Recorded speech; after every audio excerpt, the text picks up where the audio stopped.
कहानी की शुरुआत में हम देखते हैं कि एक फैमिली शहर से दूर एक नए घर में शिफ्ट होती है। ये घर जंगल के बीचों बीच होता है जहां आसपास कोई दूसरा घर नहीं होता। इस फैमिली का हेड, जिसका नाम रॉजर है, उसे ये घर काफी कम कीमत में मिला होता है। और जब ये लोग अपना सारा सामान घर के अंदर रख लेते हैं, तब इनका डॉग दरवाजे पर रुक जाता है और घर के अंदर नहीं आता, जैसे उसने कोई चीज देख ली हो। अब ये लोग अपने डॉग को जबरदस्ती घर के अंदर लाने की कोशिश करते हैं, लेकिन वो डॉग किसी भी कीमत पर घर के अंदर आने को तैयार नहीं था और वह डॉग बहुत ज्यादा डरा हुआ था। ऐसे लग रहा था कि जैसे उस डॉग ने घर के अंदर कोई खतरनाक चीज देख ली हो, लेकिन वह खतरनाक चीज बाकी लोगों को नजर नहीं आ रही हो। अब काफी कोशिश के बाद भी जब वह डॉग घर के अंदर नहीं आता, तब ये लोग उसे बाहर ही छोड़ देते हैं। और एक नए घर में आकर रॉजर की बेटियां काफी खुश होती हैं और ये तीनों आंख मिचौली गेम खेलने लगती हैं। वहीं इनके घर के बाहर एक झील होती है और झील के किनारे एक बहुत पुराना पेड़ होता है, जहां रॉजर की सबसे छोटी बेटी अप्रैल को एक खिलौना मिलता है, जिसे पाकर अप्रैल काफी खुश होती है। वहीं दूसरी तरफ लड़कियों ने आंख मिचौली की गेम स्टार्ट कर दी होती है और क्रिस्टीन अपनी आंखों पर पट्टी बांधकर अपनी बहनों को ढूंढ रही होती है। क्रिस्टीन जब अपनी बहन को पकड़ने के लिए एक स्टोर की तरफ जाती है, तभी उनसे एक लकड़ी का टुकड़ा टूट जाता है और जब ये लोग उस लकड़ी के सुराख में से अंदर देखते हैं, तो इन्हें पता चलता है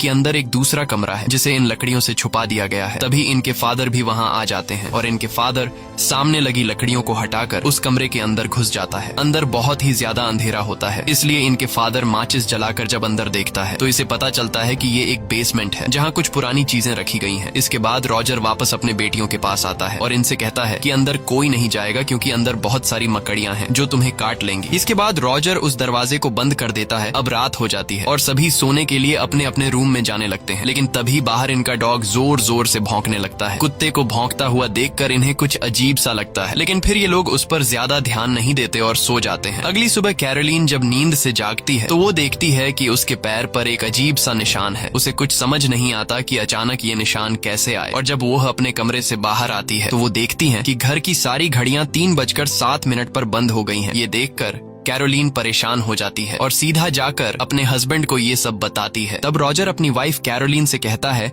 कि शायद कल गाड़ी में सामान लाते हुए किसी झटके की वजह से घड़ियां बंद हो गई हों। इसके बाद कैरोलीन रॉजर को अपने पैर पर निशान दिखाते हुए कहती है कि कल रात ये तुमने क्या कर दिया है। तब रॉजर कहता है कि मैंने कुछ भी नहीं किया। अब इन दोनों की बातें चल ही रही होती हैं कि तभी इन्हें बाहर से अपनी बेटी की जोर से चिल्लाने की आवाज सुनाई देती है, जिसे सुनकर ये दोनों फौरन दौड़ते हुए बाहर अपनी बेटी के पास पहुंचते हैं, जहां ये लोग देखते हैं कि इनके कुत्ते को किसी ने मार दिया है। ये देखकर इन तीनों को बहुत दुख होता है, लेकिन इन्हें अब तक समझ में नहीं आता कि इसकी मौत कैसी हुई। अब एक बार फिर से दिन गुजरता है और रात हो जाती है और ठीक 3:07 पर घर की सभी घड़ियां रुक जाती हैं, यानी कि फिर से बुरी चीजों का टाइम शुरू हो चुका है। यहाँ रॉजर जागा हुआ होता है, क्योंकि उसे घर में किसी की आवाज सुनाई दे रही होती है। इसलिए जब वो अपने रूम से बाहर आता है, तो वो अपनी बेटी को सीढ़ियों पर खड़ा हुआ देखता है। तब रॉजर अपनी बेटी से पूछता है कि क्या हुआ, तुम रात को इस तरह से क्यों खड़ी हो। जिस पर इसकी बेटी कहती है कि सिंडी को पता नहीं क्या हो गया है, वो अजीब सा बिहेव कर रही है। ये सुनकर रॉजर अपनी बेटी के रूम में जाता है और वहाँ वो देखता है कि उसकी बेटी सिंडी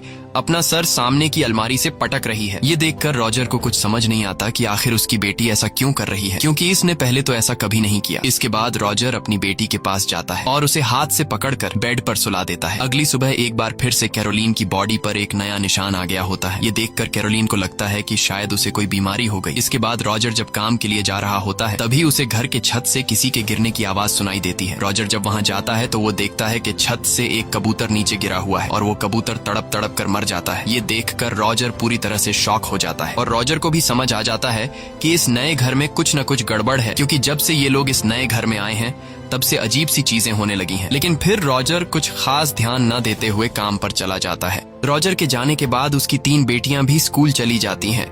अब यहाँ घर पर अकेली कैरोलीन और उसकी सबसे छोटी बेटी अप्रैल रह जाती है। कैरोलीन जब अपनी बेटी के रूम में आती है, तो वो देखती है कि अप्रैल किसी से बात कर रही है। तब कैरोलीन अपनी बेटी से पूछती है कि तुम किससे बात कर रही हो, जिस पर अप्रैल बताती है कि इस म्यूजिक बॉक्स में मेरा एक दोस्त रहता है जो मुझसे बातें करता है, और ये वही बॉक्स होता है जो अप्रैल को घर के बाहर पुराने बड़े पेड़ के पास मिला था। ये सुनकर कैरोलीन अपनी बेटी की बातों को मजाक में लेते हुए उस बॉक्स को प्ले करती है और इस बॉक्स के शीशे में अप्रैल के दोस्त को देखने लगती है, लेकिन उसे कुछ भी दिखाई नहीं देता। अब यहाँ अप्रैल अपनी मॉम से कहती है कि तुम मेरे साथ आंख मिचौली गेम खेलो। तब कैरोलीन अपनी बेटी की खुशी के लिए राजी हो जाती है और अपनी आंखों पर पट्टी बांधकर अपनी बेटी से कहती है कि तुम घर के किसी भी कोने में छुप जाओ और मैं तुम्हें ढूंढ लूंगी। तब अप्रैल भी ऐसा ही करती है और वो घर के एक कोने में छुप जाती है। इसके बाद कैरोलीन अपनी बेटी को ढूंढते हुए उसके कमरे में चली जाती है, जहाँ कमरे में एक अलमारी होती है और वो अलमारी अपने आप ही खुल जाती है। अलमारी के खुलने की आवाज कैरोलीन सुन लेती है और कैरोलीन को लगता है कि अलमारी को उसकी बेटी ने खोला है, इसलिए वो अपनी बेटी से कहती है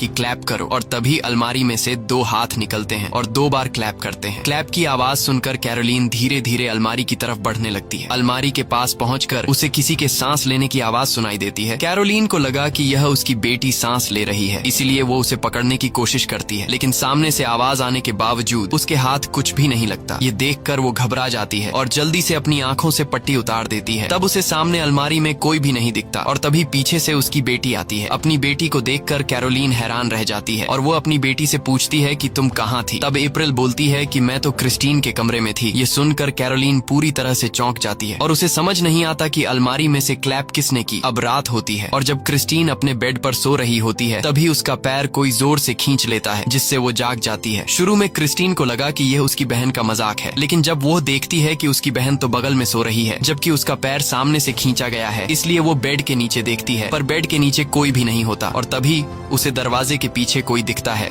इसलिए वो अपनी बहन नैन्सी को जगाती है और उससे कहती है कि सामने के दरवाजे से हमें कोई देख रहा है। तब नैन्सी कहती है कि मुझे तो कोई भी दिखाई नहीं दे रहा और नैन्सी दरवाजे के पास भी जाती है और कहती है कि यहाँ पर कोई भी नहीं है, लेकिन यहाँ पर बहुत ही गंदी बदबू आ रही है। और तभी क्रिस्टीन नैन्सी को बोलती है कि वो तुम्हारे पीछे खड़ा है। अब जैसे ही नैन्सी पीछे मुड़कर देखने वाली होती है तभी अचानक दरवाजा जोर से बंद हो जाता है। यह देखकर दोनों बहनें जोर से चिल्लाने लगती हैं।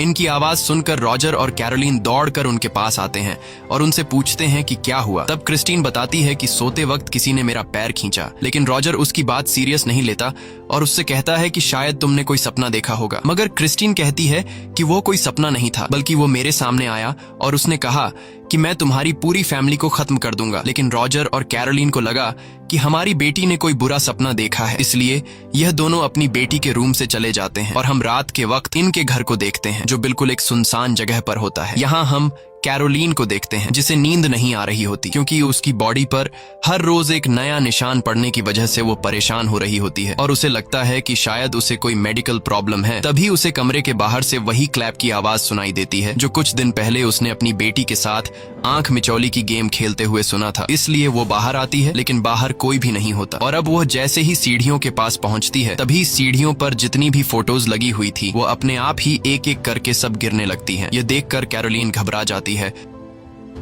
और नीचे आती है, लेकिन नीचे भी उसे कोई नजर नहीं आता। तभी उसे बेसमेंट से वही क्लैप की आवाज सुनाई देती है, जिसे सुनकर कैरोलीन बेसमेंट की तरफ जाने लगती है और बेसमेंट के पास पहुंचकर वो देखती है कि बेसमेंट का दरवाजा खुला हुआ है। अब इससे पहले कि कैरोलीन कुछ समझ पाती तभी पीछे से उसे धक्का लगता है और कैरोलीन सीढ़ियों से होते हुए सीधा नीचे बेसमेंट में गिर जाती है। बेसमेंट के अंदर उसे कोई भी नजर नहीं आता और तभी एक बॉल उसकी तरफ आकर गिरता है। यह देखकर कैरोलीन बहुत ज्यादा घबरा जाती है। अब कैरोलीन बेसमेंट से निकलने की कोशिश करती है, लेकिन तभी बेसमेंट का दरवाजा भी अपने आप ही बंद हो जाता है और बेसमेंट में रोशनी के लिए जो लाइट लगी हुई थी वो भी बुझ जाती है। लाइट के बंद होने के बाद अचानक बेसमेंट में से एक बच्चे की हंसने की आवाज आती है, जिसे सुनकर कैरोलीन बहुत ज्यादा डर जाती है और वो जल्दी से माचिस की एक तीली जलाकर थोड़ी बहुत रोशनी कर लेती है। लेकिन तभी कैरोलीन के पीछे से 2 हाथ आकर क्लैप करते हैं। यह देखकर कैरोलीन जोर से चीखती है। वहीं दूसरी तरफ सिंडी फिर से नींद में खड़ी होकर सामने की अलमारी से अपना सर मार रही होती है और उसके सर के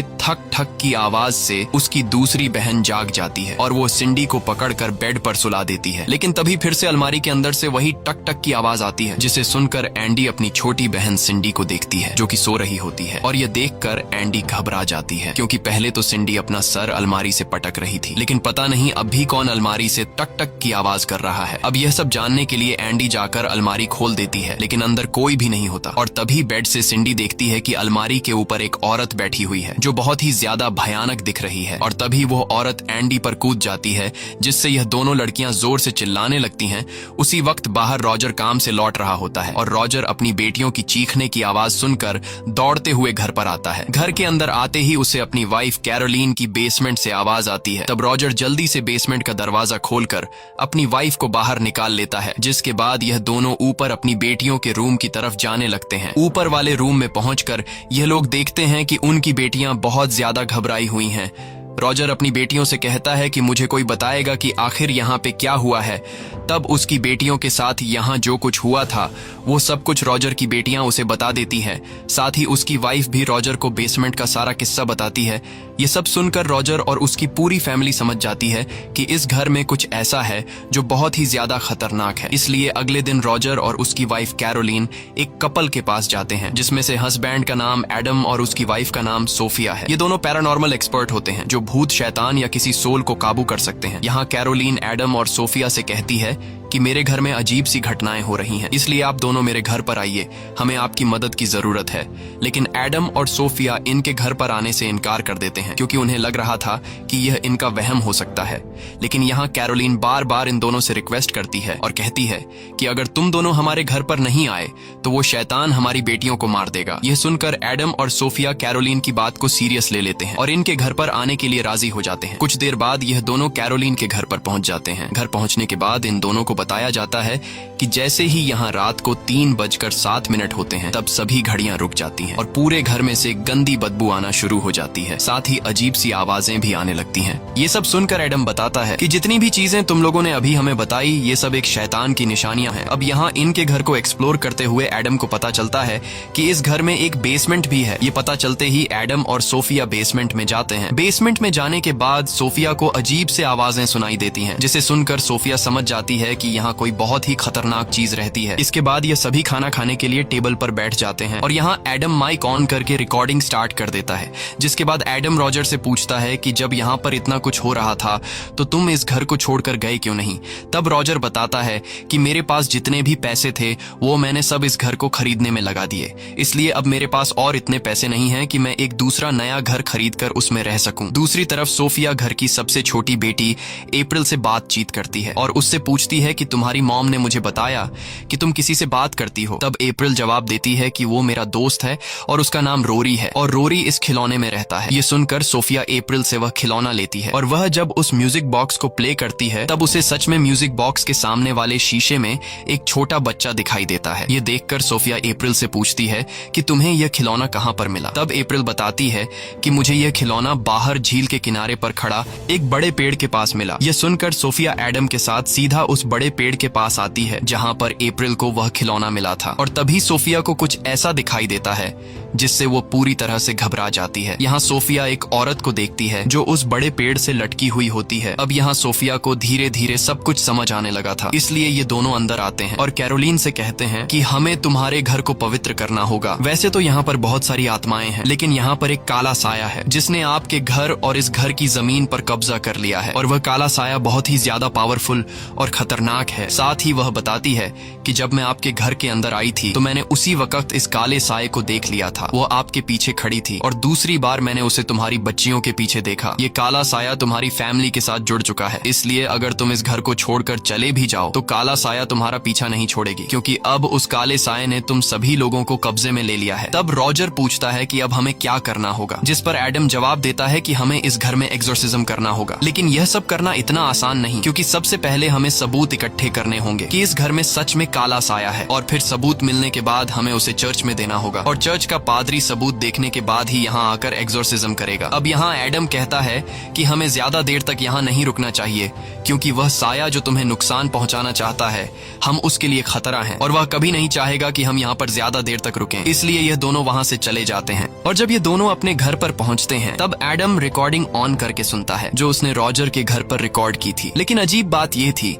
कि उस रिकॉर्डिंग में एडम के अलावा और किसी की भी आवाज नहीं थी। ये देखकर ये लोग समझ जाते हैं कि वो काला साया बहुत ही ज्यादा पावरफुल है और वो हर एक चीज पर कंट्रोल कर सकता है। अब यहाँ सोफिया एडम को उस घर की सारी सच्चाई बताने लगती है कि 1971 में उस घर में 2 कपल रहा करते थे और उस आदमी की वाइफ शैतान की पूजा किया करती थी और वो औरत काले जादू पर विश्वास रखती थी। लेकिन इस बारे में उस औरत के हस्बैंड को कुछ पता नहीं था और एक दिन उस औरत ने शैतान को खुश करने के लिए अपने 7 साल के बच्चे को जलाकर उसकी बलि दी थी। और जब इस बात की खबर उस औरत के हस्बैंड को लगी तो उस आदमी ने अपनी वाइफ को बाहर झील के किनारे उस बड़े पेड़ पर लटकाकर मार डाला। और जब वह आदमी अपनी वाइफ को मार रहा था तब उस टाइम घड़ी पर 3:07 हो रहे थे और बस उस दिन के बाद से उस घर में बुरी चीजें शुरू हो गई। इसके बाद उस घर में जो कोई भी आता तो उस औरत की आत्मा उन लोगों को मार डालती। उस बुरी आत्मा ने एक बच्चे और एक नौकरानी को भी मार दिया है, इसीलिए अब इस घर में और भी बहुत सारे आत्माएं रहती हैं। अब इन दोनों की बातें चल ही रही होती हैं कि तभी इन्हें रिकॉर्डर पर उस काले साए की आवाज सुनाई देती है। और जब ये लोग घड़ी की तरफ देखते हैं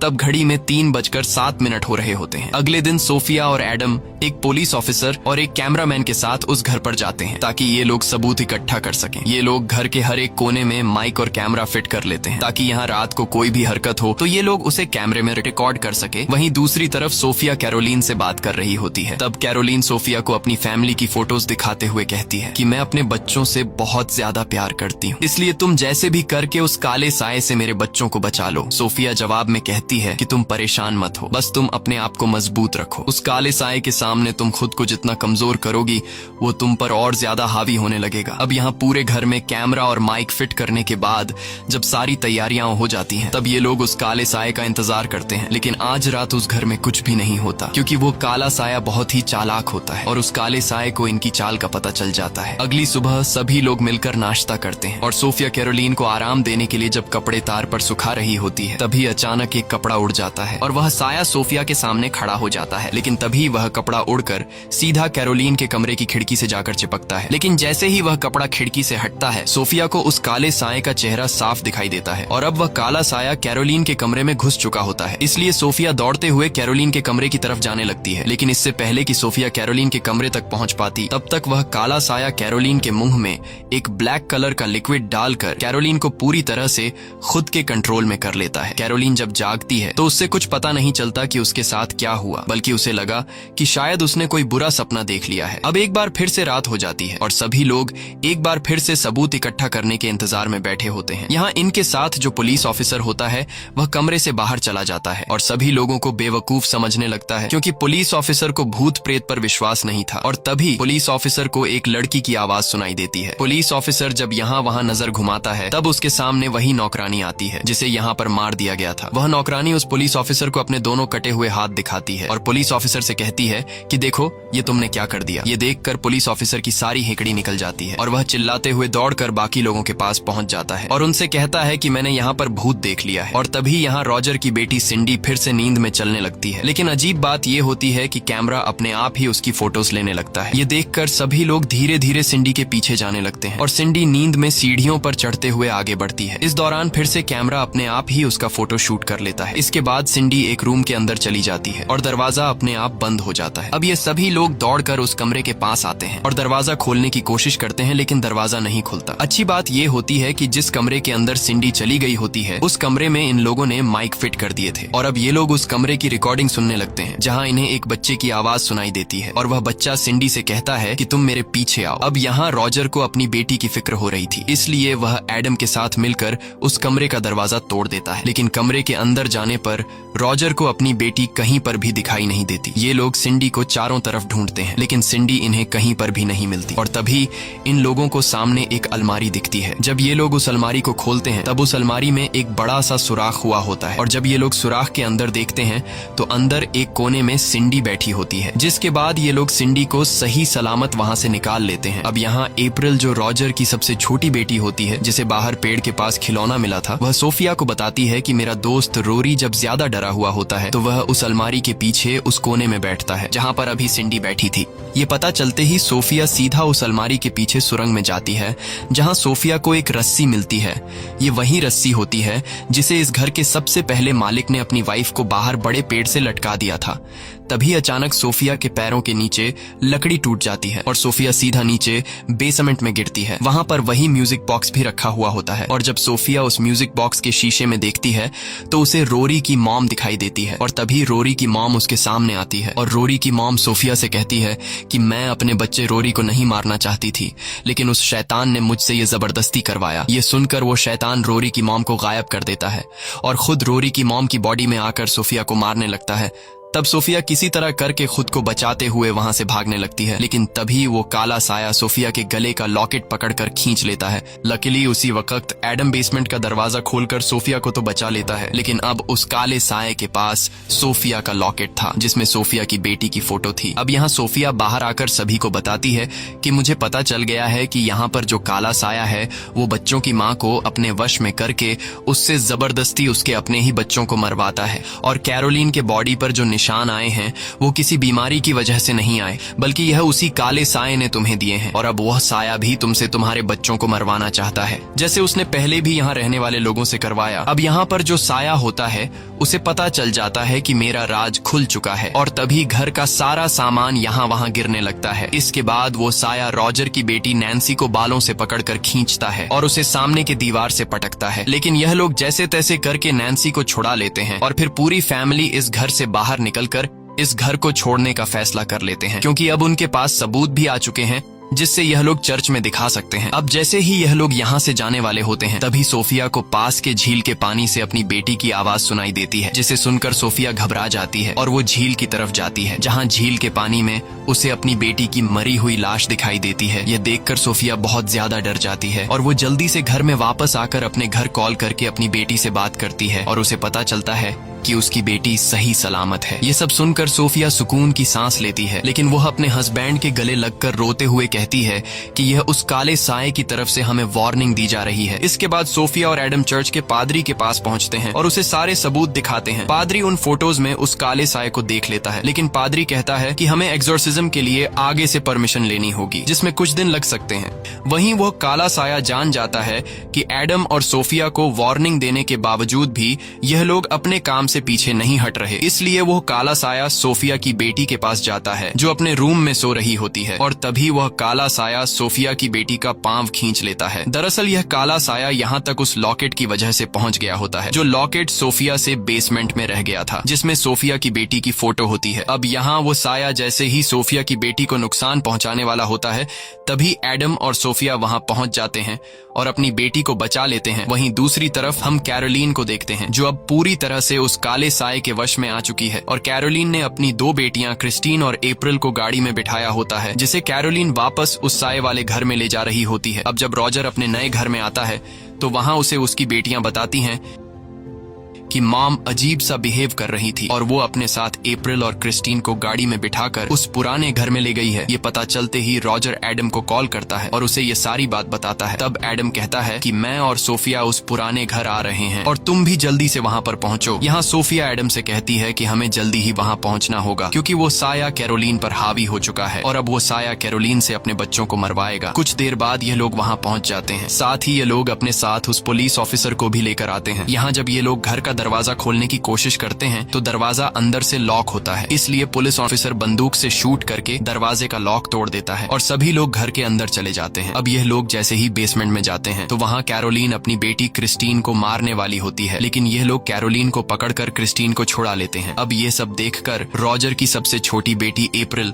घर के किसी कोने में छुप जाती है और यह सभी लोग कैरोलिन को पकड़कर घर के बाहर लाने की कोशिश करते हैं, लेकिन जैसे ही कैरोलिन घर के बाहर कदम रखती है तब उसके चेहरे पर अजीब से निशान निकल आते हैं, जिससे वो बुरी तरह से जलने लगती है। यह देखकर सोफिया समझ जाती है कि वो काला साया कैरोलिन को घर से बाहर जाने नहीं देगा। अगर हम इसे जबरदस्ती करके बाहर ले गए तो ये मर जाएगी, इसलिए यह लोग कैरोलिन को छोड़ देते हैं और इनके छोड़ते ही कैरोलिन को वो साया खींचकर बेसमेंट में ले जाती है। इसके बाद ये सभी लोग कैरोलिन के पीछे बेसमेंट में जाते हैं, जहाँ कैरोलिन बहुत ज्यादा गुस्से में होती है और इन लोगों से कंट्रोल नहीं होती। तभी कैरोलिन उस पुलिस ऑफिसर को काट लेती है, जिससे उस पुलिस ऑफिसर के कान से खून निकलने लगता है। पर ये लोग जैसे तैसे करके कैरोलिन को पकड़कर उसे कुर्सी के साथ बांध लेते हैं।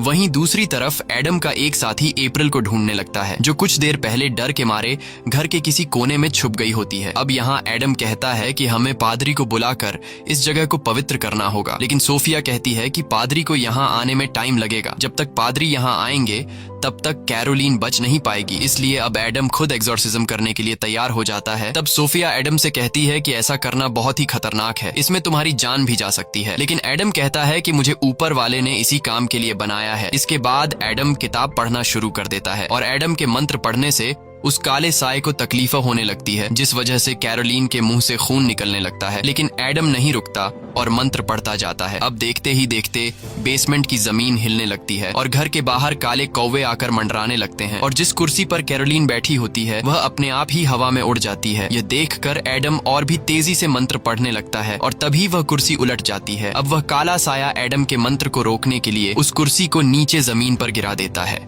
जिससे वह कुर्सी टूट जाती है और कैरोलीन आजाद हो जाती है। वहीं दूसरी तरफ एडम का जो साथी अप्रैल को ढूंढ रहा होता है उससे अप्रैल मिल जाती है और एडम का साथी जोर से बोलता है कि मुझे अप्रैल मिल चुकी है।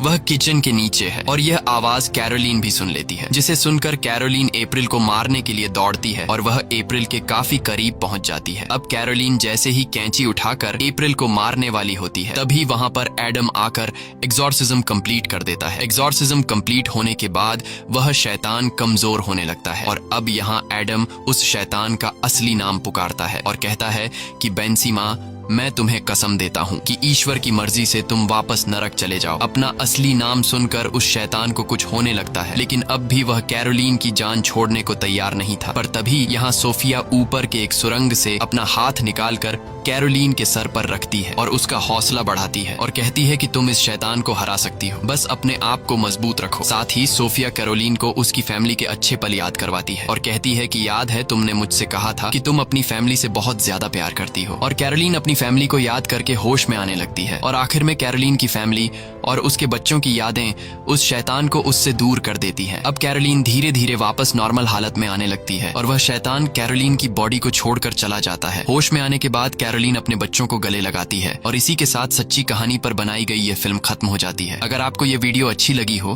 तो हमारे चैनल को सब्सक्राइब और वीडियो को लाइक जरूर कीजिएगा।